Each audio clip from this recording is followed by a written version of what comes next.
we're having a good time. You guys having a good time? Yes. Blown away. Literally. Literally.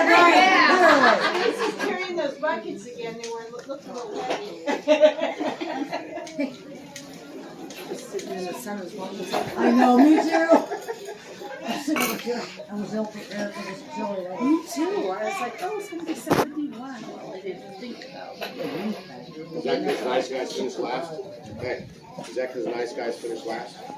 Is that because nice guys finished last? Sure. Something like that. Yeah. Are only the good die young? I'm not afraid of a little bush. No. Oh, wait, there is over there somewhere, there's a board, a long board. I need that, thank you. Who knows what that long board's for? The wagon of the neck. That's her broom. Well, I forgot the broom, it was in the back of my truck, so it'll work. Okay, is everybody ready? Yeah. All right, so today, we are gonna learn how to can green beans. That's the biggest green bean I've ever seen. So today, we are going to process a chicken by putting it in the water, plucking it, and just doing it the old-fashioned way. I don't have a hand plucker, I'm just gonna do it. If you guys have processed a chicken before, you may not do it exactly like I do it, but that's the beauty of, homesteading or the things that you do. You kind of find ways that work the best for you, and then you kind of move and groove with it and do what works for you, right? So I'm going to show you, there's basic things that you need to do, of course. We have to have the water heated up to about 150 degrees because you don't want it too hot, and then there's a way we're going to dunk it where you don't scald the skin. Then I better check it because I don't want it too hot. What's the temperature say? We're getting close. We're getting close. So you do want the temperature about 150 degrees. If you don't have it quite that temperature, when you go to dunk it, it might not work as well when you're pulling the feathers off. And then I'll show you some ways, when you're putting it in there. You can't just put it in there at your 150 degrees and take it out because you need to get down into the deep feathers so that it gets around the skin so that the feathers come out. Okay? This is just a process that's been going on forever. There's lots of ways to dispatch a chicken. A lot of people like the cone. You put them upside down in the cone. You can do that. You can split their neck. People, the grandma used to wring the neck like that, right? You heard about that. Yesterday, Jody skinned the chicken. She put it on a board, and then she normally uses a big ring, like a wood ring, and then that's what she uses. And then her husband put this little block in there, didn't know what she was talking about, and so she ended up just doing that to her yesterday, just a little block of wood. So that works also. So you got to work with what you got. So if you're in an instance, maybe you're out hunting or if you're out somewhere, and you just got to make do with what you got, right? So for me, I have tried all these different ways, and for me, I am the one that's going to be butchering the chicken, and I try to do things that's easiest. So I like the broom handle. One of the Amish girls years ago, she's like, well, why are you chopping the head off? Because I never would like to do that, and you always have to have a sharp axe, and sometimes it's not sharp, and then you don't get it the first time, and it's not good. So she showed me the broom handle thing. And this is not a broom handle, but this will work. So if you have a little board or whatever, it's amazing. The only thing I wouldn't recommend doing this way of dispatching is if you have an old rooster, because they have a very tough neck. And it'll work, but you're going to have to pull really hard. Or get like a big, strong guy to help you do it. Or get a strap in a truck. Okay? But other than that, this is very, very simple. Every time I do this, everyone's like, you did it? It's done? Because it's going to take me like 2 seconds to dispatch a chicken, and then it'll be in the bucket. So what I'm doing here, if you when you do this with the chicken, when you dispatch the chicken, you see it, and then when its head's gone, the nerves are still working. You know how they flap around. So what I'm just going to do here is I'm going to put it in a bucket, upside down in the bucket. It'll bleed in the bucket, and then I'll just close it. And then when it's done with its nerves, then we'll go ahead and finish the process. We'll have Is that suffocating too? So this is the other thing that I think is fascinating, like if you're having children around or anything, it's a great way to learn anatomy. You know, you can learn about the different parts of the body, and it's very interesting. I think it's very fascinating. Actually, I'll tell you a story. Growing up, my dad was a big hunter and fisherman, and he loved to teach me about things. And we'd go squirrel hunting, and we'd do all this. And then when he would butcher it and show me how to skin the thing, he would tell me all the organs and all that kind of stuff. And I always thought it was really cool. So then now when I do that, I have good memories of that also. But it's kind of neat. So we are going to get our little fryer here. There's lots of different kinds of birds that you can process. So if you have quail, if you have geese, if you have ducks, you can do all this. This is a Cornish cross. This is not my favorite bird to process. This is the white ones that like to eat a lot and poop a lot, and they're like Frankenbirds, and I don't like these. Then I switched over to these birds called Freedom Rangers from Freedom Ranger Hatchery, and they are Mennonites. They're out of Pennsylvania, and I really like the bird. It's a kind of an orange brownish bird that is more like a heritage breed. It'll forage. It doesn't come running at you like some of these guys do, wanting to eat all the time. So you guys got to decide what you like, but here's a little note. I know a lot of people will get these Cornish crosses, and they will feed them all the time because they'll eat like 24 hours a day. All they do is eat, drink, and poop. So if you don't do it, you need to control their feeding. You know, make sure you feed them in the morning or make sure you feed them in the afternoon, and that is it. You have to take the food away because they'll eat everything you got. I mean, they'll eat, you know, what a chicken costs at the store and what you pay for a bag of feed. If you're not making your feed, you'll go broke. It's not even worth it. So just make sure you're controlling your food. They will grow 7-8 weeks or so. You can process them 3-4 pounds. It depends if you want them more, you can let them go more.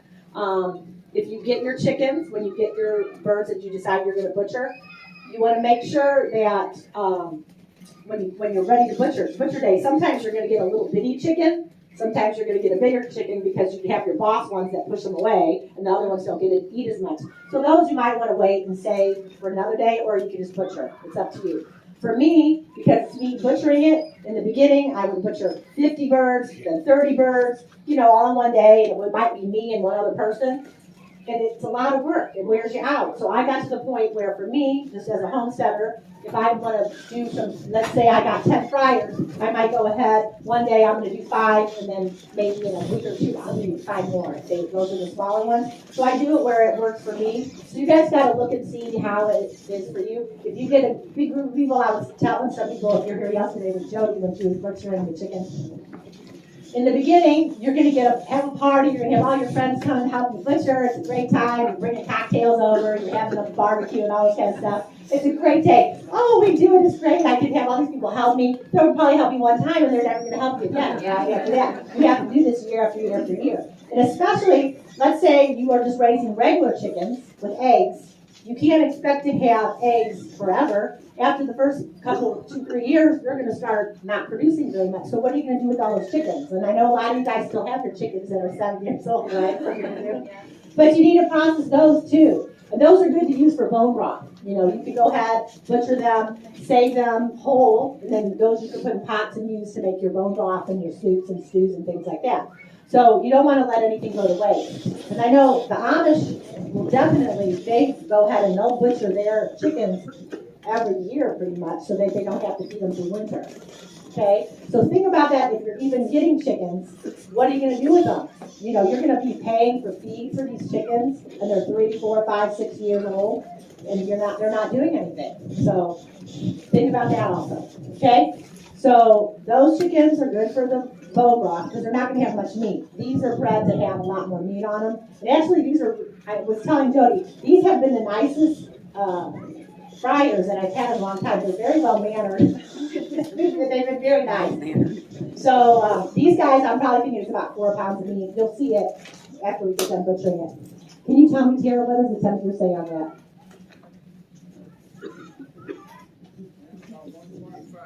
Oh, seriously? It was 125 when I started talking. Is it still on? Is the burner still on? Oh, start it. Who has a lighter? Oh, I have a lighter. No, it's on a timer.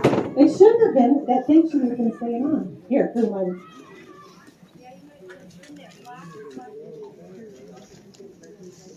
Yeah, it was almost at 1. It was almost at 150.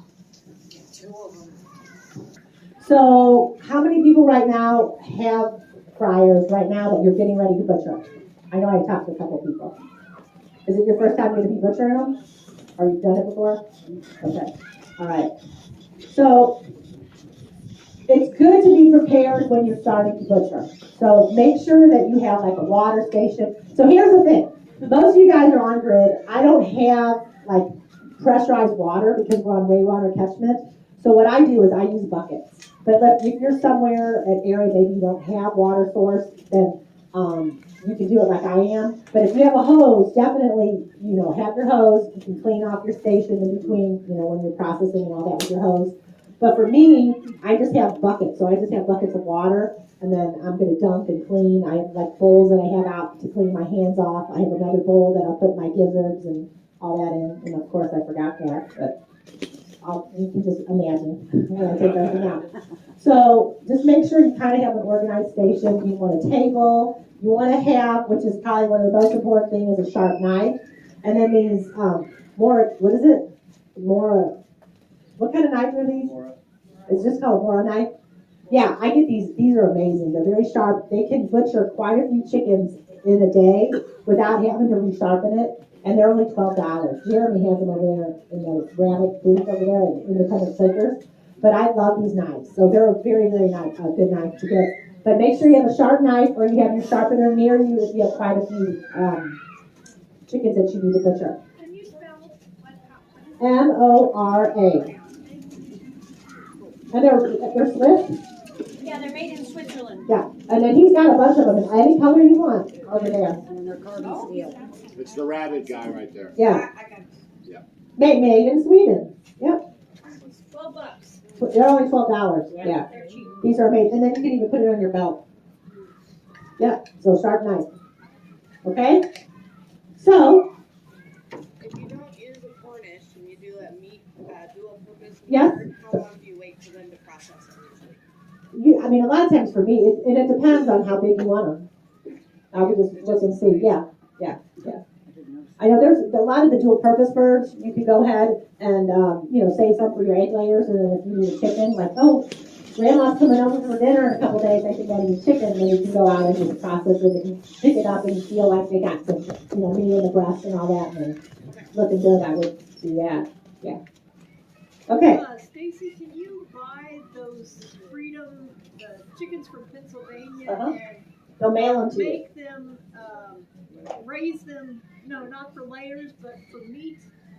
Can you buy them as chicks and use them as a breeding source, or are they go back and Okay. forth? Did you guys hear a question? So, I'll tell you a story first about the Cornish cross.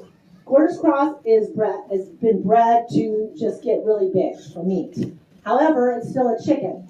So one time, I ended up having one that was little, and I just kept letting it go and not doing anything with it. And then it was like 6 months old, and it was huge. It was huge.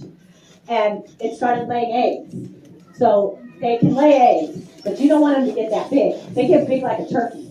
So what I've found is you don't want the Cornish cross to keep as a pet and to use for egg laying because they get way too big and they'll end up having a heart attack or their legs will break because they have so much weight on their body and it's hard for them to walk around. In the heat, they start breathing hard and they can have a heart attack, so it's not healthy for them. So that you do the Cornish cross, just make sure that you dispatch them within 2 or 3 months. Okay, like if you get lazy and it's like, oh my gosh, I have to butcher, but I don't have time. You'll see how big they get. The Freedom Rangers, like she's talking about, you could probably go longer with them. I've had some of those last a while, and they'll get kind of big, but they're not going to get big like that. I was wondering if I could buy some and use them as breeding stock to make meat chickens.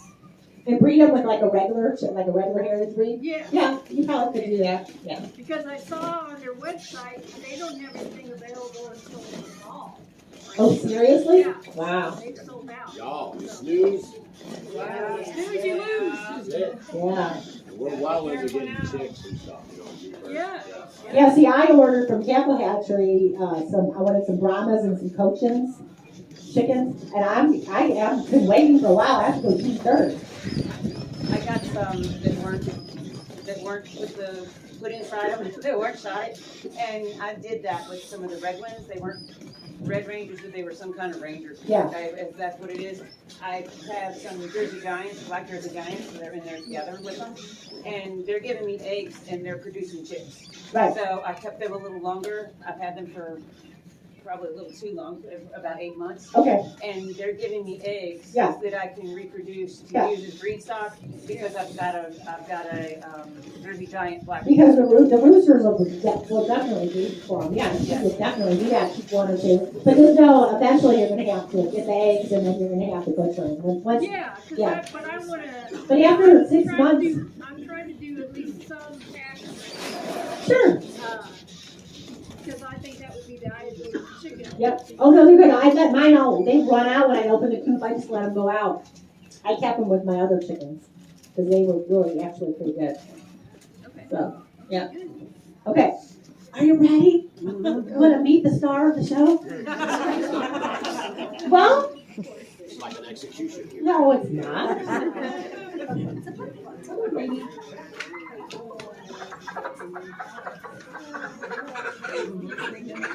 So, if you've never seen, they're very loud. The Cornish cross can be very loud.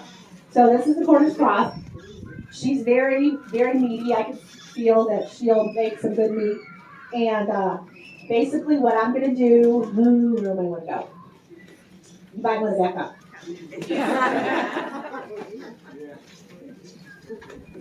If you guys are sitting back there, or if you want to see, you want me to go here? Where do you want me to go? It's going to take me, it'll take 2 seconds.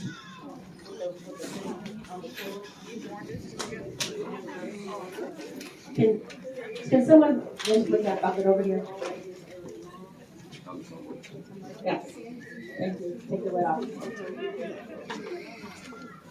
All right, so broom handle, little stick, works fine. I'm going to hold her by her feet, and I'm going to put her head down. It's going to go quick, so be ready.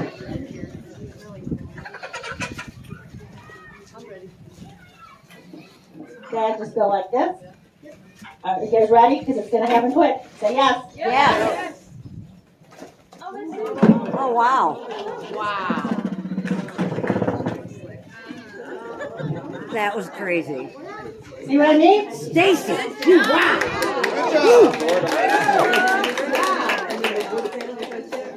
Okay, it's simple. Like I could have had those girls there, those little girls here. Let me out! So I've had my granddaughter do it, and she was probably 5 at the time. That's how easy it is. But just remember, you want to deal with the younger bird. If it's an older bird, it's going to have a tougher neck.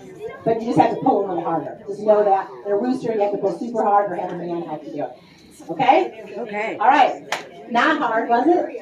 Can you do it? Pretty impressive. All right. What's my water, Zach? I'm just sitting here going, wow. I know, that's crazy. It's amazing how easy it is. Okay. So you're going to have to wait just a little bit until the nerves settle down. She's still moving a little bit. Stacy, so you put the head under the stick, you step on the stick and pull up? Yeah, so when you hold her by her feet, her neck is out. It fits perfectly. You just set it on there, her little head's out like she's looking around, and then you just pull up. Yeah. Oh, did I get it? Oh. It's on your sandals, not me, girl. Well, you better rinse them off real quick. Go over there and rinse them off. Who's on these? No, rinse them off real quick. It's on that pillow too. And on the pillows. Yeah.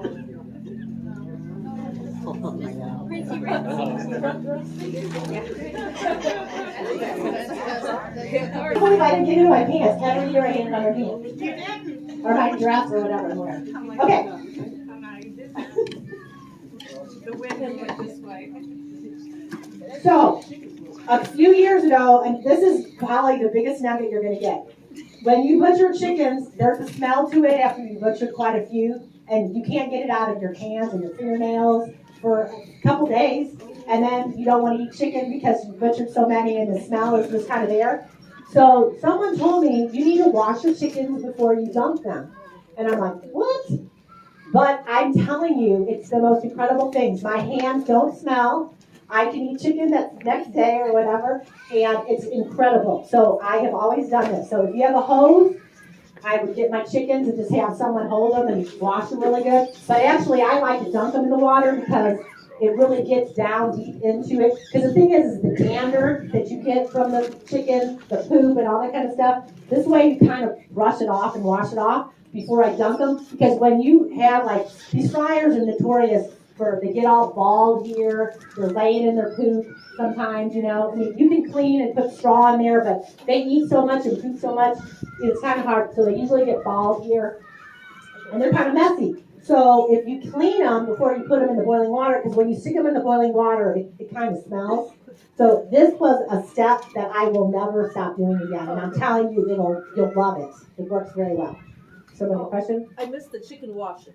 I'm not doing it now. Oh, okay. I haven't done it yet. I'm making sure the chicken's relaxed here. Okay, so I have some buckets of water in my buckets.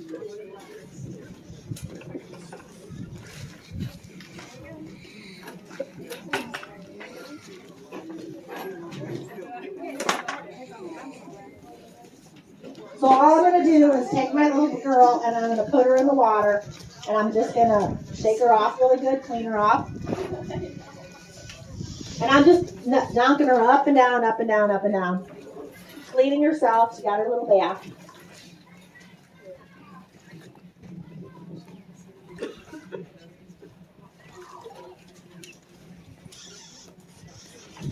Okay, and then I'm gonna take the whole thing out.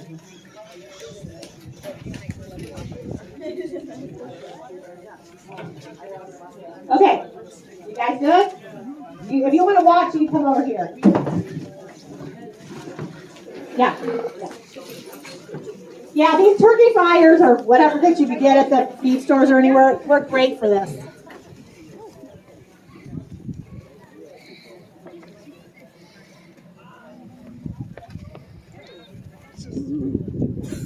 Okay, so my water is like almost 150. Like I say, 150 is the perfect temperature. Generally, when you get to the point that you want, you can turn it off. I don't know how to turn anything off. I'll just do that. Because we don't have any more chickens. Now, when you put your chicken in there, don't just put it in there and just leave it alone. You got to dunk it a few times. Shake it, pick it up, stick it in there, dunk it, shake it, so that it gets down deep into the feathers. Now, I'm going to get done with this one, and I'm going to go this way, so you guys are going to have to spread. Okay. You like Moses?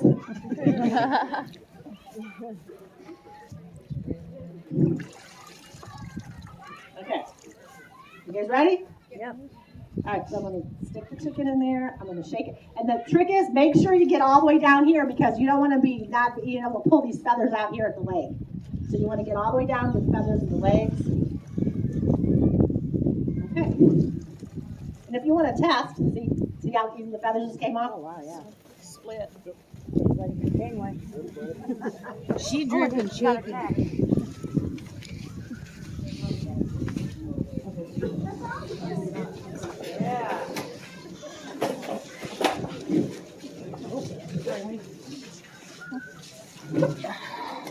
Does anyone want to help me? Sure. Okay. Do you guys want to help me? If the kids want to help, they can. Whoever wants, I can have like a couple kids. Come on up. A couple kids can come up. So basically, it's going to be very simple. You're just going to start plucking. You're just going to pull them out like this. You want to do it? No.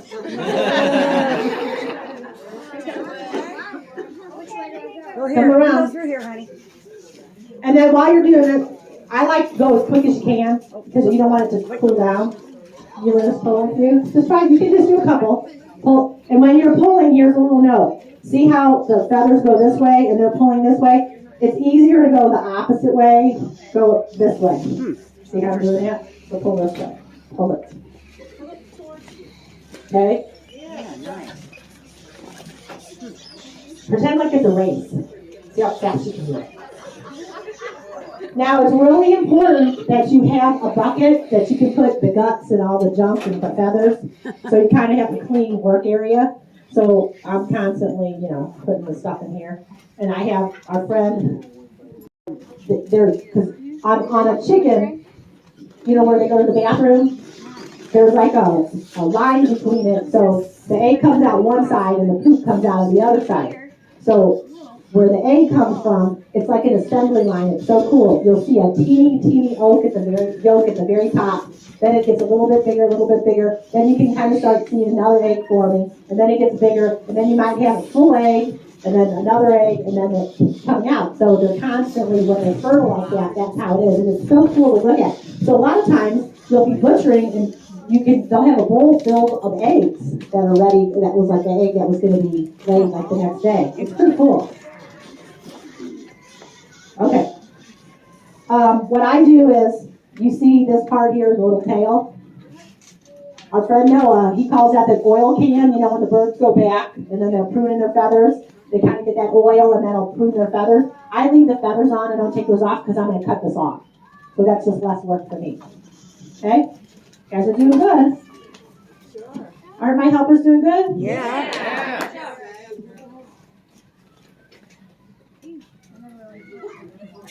You feed the legs to your dog? Oh, okay, talking about the feet. I'm going to cut the feet off in a second. When you do the feet, the loppers you might use to cut tree branches off with. Actually, I like those a lot. If you have a helper, you can straighten the leg like this, and then someone lops them off. Or you need a sharp knife. And I'm going to use a sharp knife, and I'll show you how to do it. So you can do it either way.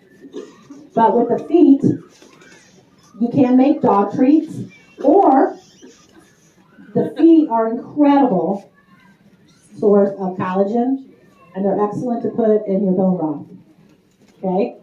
So you can collect some, freeze them if you want. But the thing is what color are the little feet? They're kind of yellow. So what you do, it has an outer coating like a callus. You need to boil them, and then you can peel that outer coating off, and it'll be whiter, and that's what you want to use if you're going to use them like for your bone broth and stuff like that.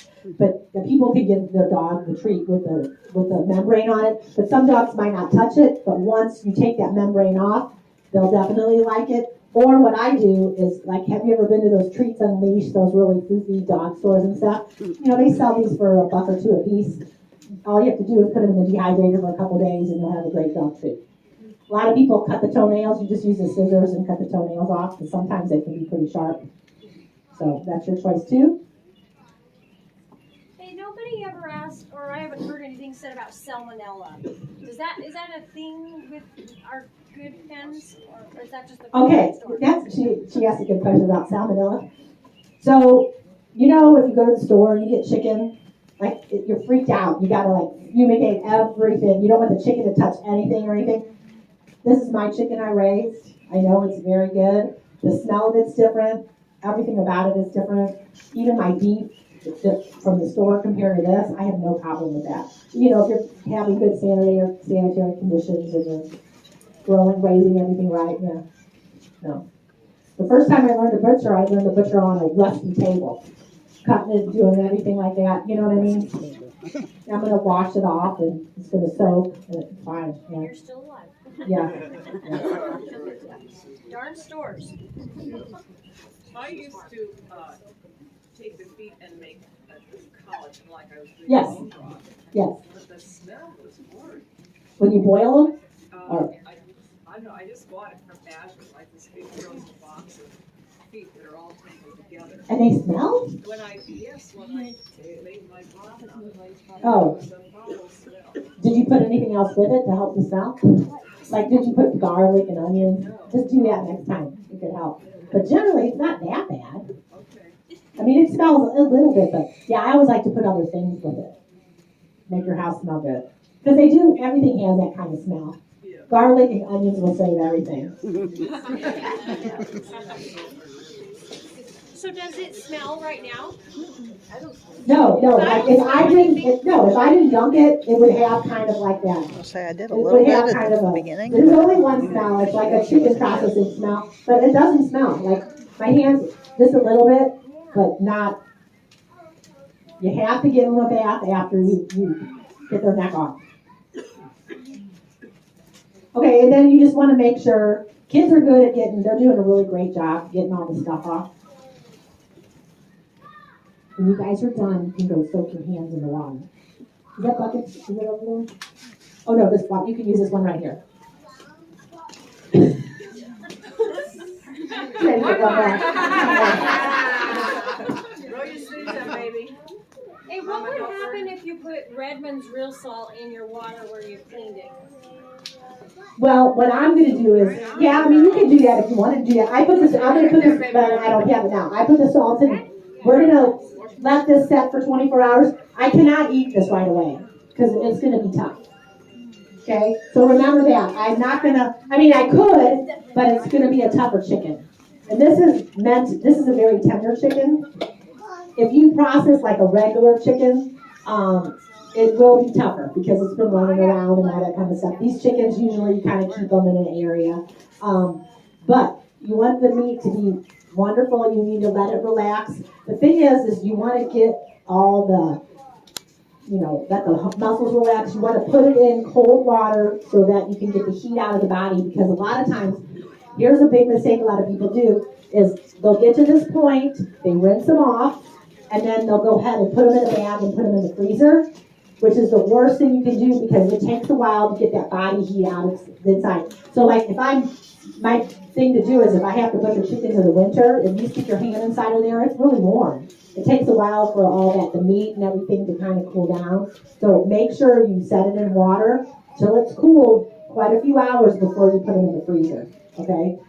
But generally, I like to keep them for 24 hours sitting in cold water. So in the winter, I don't use ice because it's cold, of course.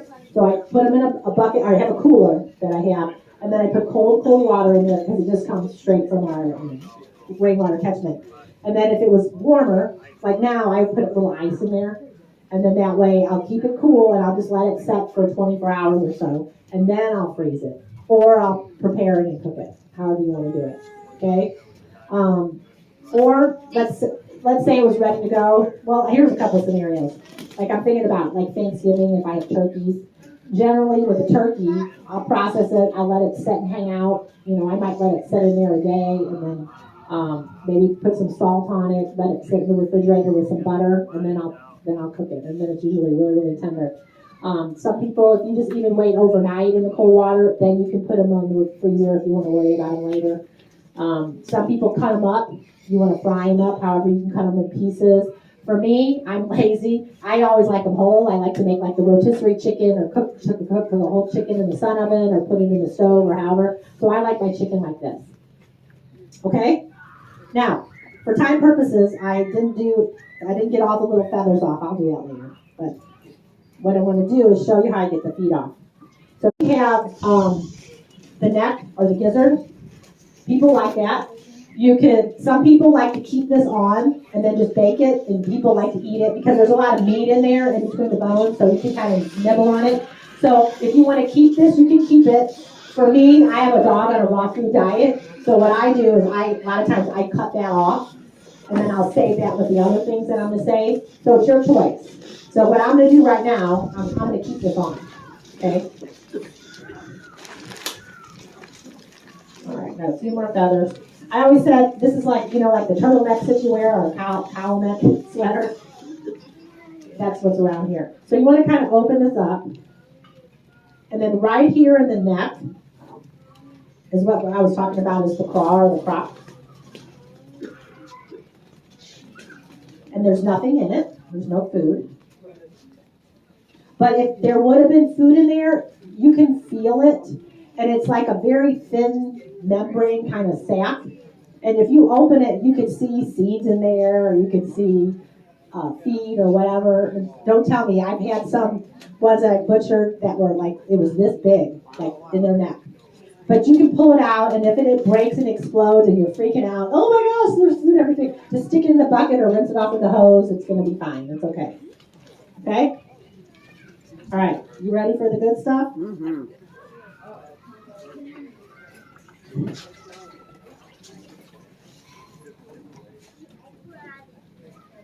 All right, so right here, this is the breast, right? You see? So this is the breast. So what I'm going to do you see this see how it kind of comes to a point or like a V right here? I'm going to cut gently right underneath here because all the organs are in here, and the one thing you do not want to do is cut the intestines open, okay? Because then you might, you don't want the big mess there. So I'm just going to cut there gently. And now you're also going to notice when you butcher a chicken, these chickens are very nice. They don't have there's not too much fat on them. Some chickens there might be a lot of fat that you have to cut through, because it just depends how old they are. I butchered so many different kinds, so you have to be aware, don't go too deep. So some of them that have more fat, you're going to have to go deeper with. Okay? See, I got that little membrane there.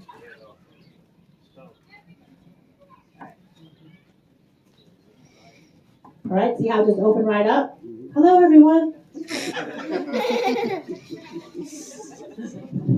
we see over here? And there's like a little air pocket in there right now. Pocket. See that? When I cut that right underneath there, it just opened right up for me to stick my hand in. You guys see that?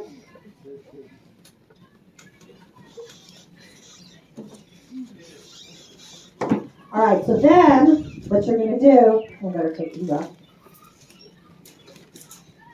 You're going to stick your hand all the way in there as far as you can go, like all the way back, because way up high here is the lungs, and there you have your membranes and stuff back there, and you want to get all those out. So I'm going to stick my hand up. And I try to slide it against the bone part here, and then that way I can get all this stuff out. So I stick my hand in there, it's like a little scoop. I'm going to get in there nicely, and then I'm going to pull it out, hopefully.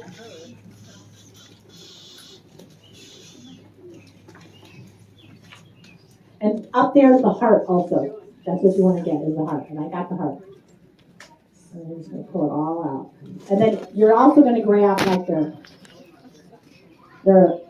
see? Oh, there's food in it. So there's this thing where the craw is, that the food goes down.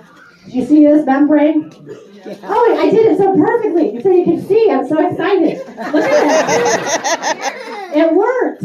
So, can you guys see? Yeah. So I reached way up there, and you'll see this thing. It looks like it's a little esophagus, like your esophagus would be. So everything pulled out perfectly for the class today. I'm so happy. So see that? No, that's up in the neck where they eat, and the food goes there first. So that's called the craw or the crock. So it came out. See how it goes down, and then it filters through the little body. And then from here, see, this is perfect anatomy. So look at that. So here's the craw where the food goes, then it goes down, then it goes into the gizzard. And I'm going to show you the gizzard, and the gizzard is where it kind of breaks it down. So this is the actual whole food that goes in the crock, like the whole food. You see, I can see some grain and stuff in there. And then it's going to go down into the gizzard, and I'm going to show you how you do the gizzard. Now, and it kind of breaks down the food. So when we take all this out, see the intestines and everything came out? Oh, yeah, I'm not eating that. Yeah, we're not going to eat that.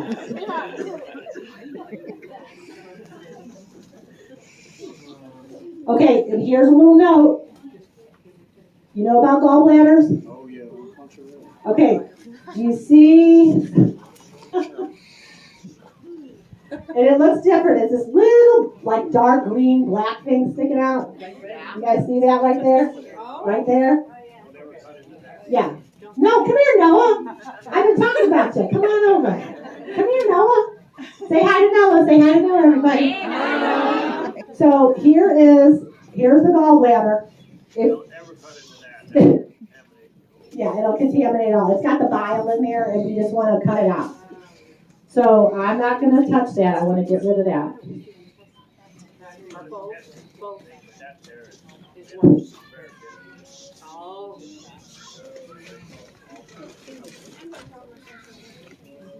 Okay. So for me, I keep the gizzards, I keep the heart, I keep the kidneys, I keep the liver. Okay. So you saw earlier, I had the craw with the little tube going down to it, and then here's the gizzard. So this is my favorite, absolute favorite part. You're gonna get it like a little clam, hold it, and then I just cut it right down the middle, like so. It's gonna open up now. That food that was in the craw, you see how it's broken down now? And then eventually it'll poop it out.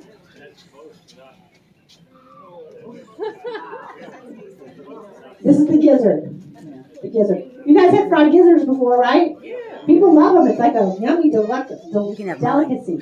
My gizzards. No. Okay, so now, just like the feet, They're okay, but. this is a rubbery kind of membrane or whatever. You do not want to keep this. So I want to get rid of it. So I always told the last best, this is my favorite thing to do. So you want to get your fingernail underneath it and then hopefully get the whole thing off without breaking it. She did it yesterday. I did it yesterday. Yeah, I'm pretty good at it. Some gizzards are easier to do than others. Yeah, I have to say these have been the best cornish crosses. They were very well behaved, so Noah got them for me. That's supposed to stay cool. The food is not supposed to show. The liver and the gallbladder go together. I do not want that thing. So I'm just going to cut around it. And a lot of people love their livers. Liver and onions, right? Organ meats are yummy. I don't know, food's kind of stuck on my there.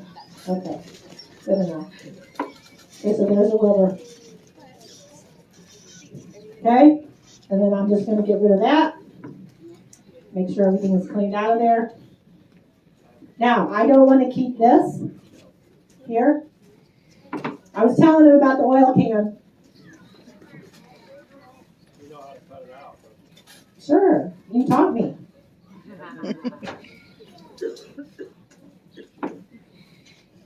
Okay, so I'm just going to cut that little guy off, like so.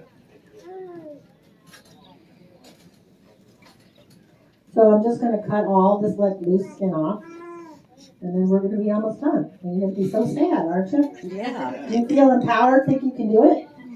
And if you make a mistake and your chicken doesn't look pretty, or sometimes you dunk it too much and the skin got really yellow and burnt, or maybe if you peeled a little bit, it's still going to be fine. You know, we learn from our mistakes, right?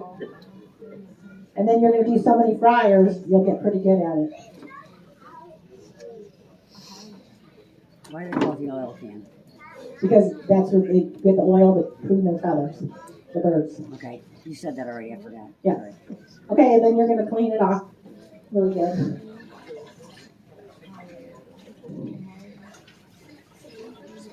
Okay, and that's it. So then what I'm going to do is I'm going to get a clean bucket of water. How's that water over there? Would you mind dumping that out and filling this up for me? And then I'm just going to set this in the bucket, and then I'm going to get some ice and put it in it and just let it hang out. And then probably Doug and I will eat it tomorrow for dinner. Okay? But, I mean, it's not too bad, huh? You guys think you can do it now? Yep. Yeah? You got any questions? You don't cut the neck off? I was saying, this is the gizzard. Some people like that, so you can eat it and kind of nibble on it. There's a lot of meat in there. Or for me, generally, I'll cut this off and give it to Molly raw. It's like a tasty treat for her. Yeah, a lot of people like the neck. So, yeah. Yeah, yeah. And that's it. Any other questions? Yeah. Well, I have an observation and a question. So the cornish cross, they're pretty susceptible to like heart failure, right? That's if you let them go too long and get too big. Because I noticed the fluid sac around the heart, so I was just wondering if that was. I think that's just from when I dumped it. And Okay. after I dumped it, it got all the water in it. I was always under the impression that was like heart failure that you're looking at. Well, it's just because water got in it from me doing this. Because this was open and the water went in there. Okay, that makes sense. The other thing is like with livers and stuff that you're going to collect off those, like the guts and things. So let's say some of it kind of brushes or touches some feces, because those are also getting pushed out and everything's kind of maybe touching each other. What is, like, you just rinse that off? So, okay, she made a good point about that. So, remember when I cut this open and I pulled everything out?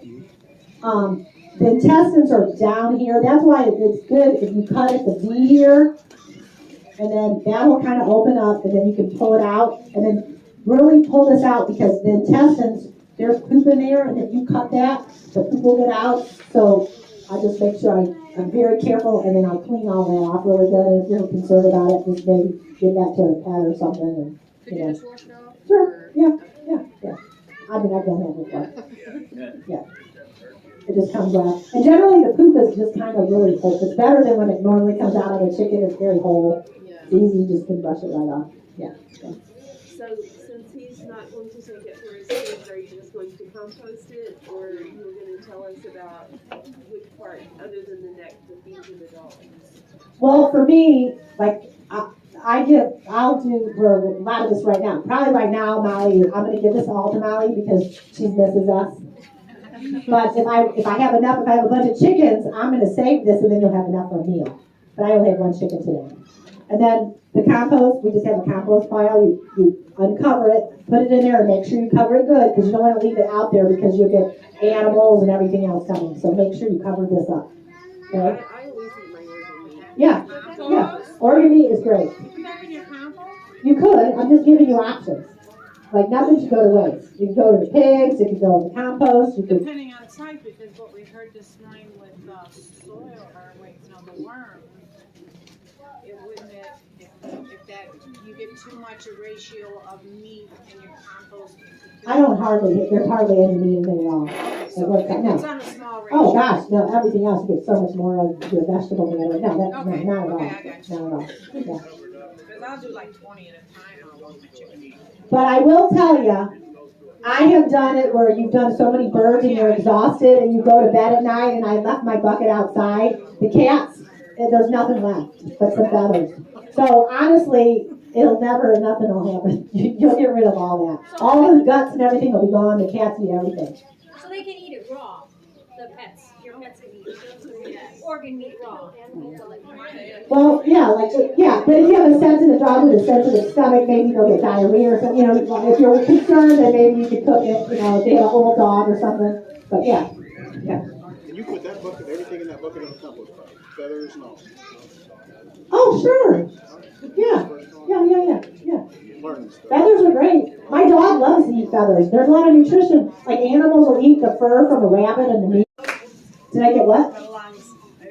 Yeah, I think I got them out. They're very, like, flat, like a membrane. There's not much to them. Yeah. If it was 140 or it was less, I might have to dunk it a few more times. But I pick it up and then I go like this, and if it comes right off, then I'm good. You just check it, yeah. That's pretty awesome. Oh, did you just get here? No, you gotta get the heat out. So you have to soak it in the cold water or ice water for at least, overnight. Then you can have it. And if you're gonna eat it, I like to let it sit. You can put salt in your water, let it hang out for a day or so, and it'll be really good. Yeah. What about rigor? Like, should you let it rigor first before you put it in the freezer? Because I've read some things online that was like really confusing for people. Like, what's the rigor mortis? Like, and then people like, well, my meat was really tough. It was like, what's the rigor? What's the So. Well, usually after you butcher and you let it go overnight and you put it in the bag, it's usually fine. If you're gonna leave it in there a really long time, it might get kind of stiff. Okay. Yeah, I wouldn't leave it in there. So my may not hurt either. So when you go to do that, you're putting it in ice water for how many hours? Well, you can just do it overnight. Yeah, I'm gonna put it in the bag if you're gonna freeze it. Yeah, to cool it down. Because I guess like it has to be cool because if you put your freezer, I've heard people stack in your freezer like fresh. That's because I'm on airplane mode. Sorry, honey. Right. Is that what the reason is? Or? No, you want to get the heat out of the meat. Yeah. That's why we soak it in the cold water. Yeah, so it doesn't like rot in the freezer while everything's trying to come down to the heat. Well, but you just want the heat to come out of the meat first. That's the most important thing. But it's if you put a lot in there, I guess just like anything else, it's gotta get everything back up. The temperature. I've just heard people like killing chickens and then they wrap it, they stick it in there, and then like they start. Right after they kill them? Well, it's probably because it's still heat in the meat. That's what I mean. Yeah. I think it must have been just like kind of rotten. Because I can still feel it's still warm. Yeah. After it was in this cold water before, and this is really cold, but I can feel it and this is warm. So that's why it needs to go in the water. Yes. If you wanted to cut it into pieces, do you have to soak it first first and then cut it, or? No, you can just cut it, soak it, yeah, and then you might not even have to wait as long if you don't want to do that, yeah. So if you're the, I'm sorry, do you find that, with this type of, chicken bread, that their meat's tender than the heritage that run the property? When you go to cook them? Yeah, the ones, if you let them have free range all over the place, they might be a little bit more tender. So my other question was, is if they're processed wrong, could that make the meat tough? Like say if they were just not, just like they were in shock or like, because I've had, like I told you before, I took it to Homesteading, wonderful, great meat, blah, blah, blah, blah. But then I took a grilled bit of chicken to a friend who did it, and he does it, I guess, for others, and I'm like, okay, because I didn't want to drive, but my meat was tough. All of them, every single one of them. Maybe. So, I don't know. You can ask how he did it. I don't know. yeah, so I was a little leery because I never had that issue before. Or maybe he didn't soak them long enough, or who knows. I don't know what he did. The wrong chickens. Yeah, maybe Don't even say that because I haven't thought of that before. Can you? Do you do anything with the water treating or not? Anything with water? Yeah. The water that you use to wash it with, you just rinse it off with plain water, right? Yeah. Some people, if you want to put a little squirt of castile soap, I mean, I heard some people do that the first time, but I don't. Well, the lady yesterday said for soaking it, sometimes put salt in there. Yeah, you can just, when you soak it up, you can put salt in there to, tenderize it, and also salt is good. And I put salt in it a lot. When it's soaking overnight, I do. I put salt in it. But like the water that you used to rinse it before you dumped it. No, I don't do But it. it wasn't right, so I'm going back to mine. But if you wanted to, you could. Like if you want to put like one drop of like castile soap, you could probably do that. But it might suds everything up. So water's fine. Okay. Yeah. I got a question. If we cleaned some and the bones were black, are those okay to eat? What do you mean they're black? There's a bird, and there's the silkies. Silkies have the black skin. Yeah, That's why. They're hot silkies. That's why. That's why, They're okay. okay to eat like that? Or? It's not true that all the young birds have black bones, right? That's not true. Well, I'm not, I know they may, but I'm not like a silky expert. But I know they do have the black. Actually, they were the Agar birds. That one? They were the black. Samani's, Yeah. But we didn't know why their bones were black. their Samani's bones are They black. have black They bones. are. Oh. Their meat and bones are Are black. black. So we made it dog food. Oh, did you guys get I scared? know, I yeah. was freaked We out. looked it up and we were like, where's Stacy? Samani. Excuse me, if you want to, have you touch chicken with this? Yes. A lot of people get like a little torch and they burn it out. Oh. They're, you'll know because their combs and everything are black. Yeah. But I'm telling you, they get those little torches, you just go like this, and it's so much easier.